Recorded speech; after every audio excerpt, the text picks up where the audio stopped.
શું વાત કરી દીધી યાર પાર્થભાઈ, શું વાત કરી દીધી યાર.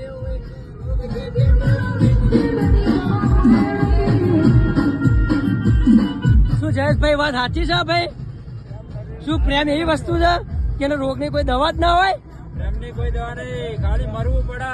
વાહ વાહ ભાઈ, તો તમે મારતો નહીં નાખશો અમને?